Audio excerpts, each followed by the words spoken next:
Hello বন্ধুরা, চলে এসেছি আবার একটা ব্লগ নিয়ে। যে শ্রাবণ মাসে সোমবার করেছি, সবুজ চুড়ি পরেছি, দু হাতে দেখতে পাচ্ছেন। দিয়ে এই যে আমার সেলাইয়ের কাজ করছি। সেলাইয়ের কাজ করতে করতে আমি আপনাদের সঙ্গে কথা বলছি। এই যে একটা ব্লাউজ বানাচ্ছি, ফুল গলা ব্লাউজ। ব্লাউজটার সামনের পাটটা রেডি করছি। এটা আমার মায়ের ব্লাউজ। সামনের পাটটা গলাটা এরকম করে করেছি। এই যে এরকম করে দেখাচ্ছি আপনাদেরকে। সামনের দিকে লাইনিংটা বসিয়ে এটাকে এখন তৈরি করছি।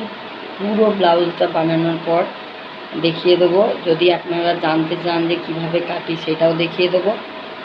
ব্লাউজ এটা 32 সাইজের ব্লাউজ হচ্ছে। গলাটা আসবে এরকম। ছিটটা যদিও ভালো নয়, এই যে ছিটটা, এটার উল্টো দিক সামনের দিকে লাইনিং বসানো আছে। এটা ভেবে আমি করবো, লাইনিংটা কাটবো, কেটে বানাবো।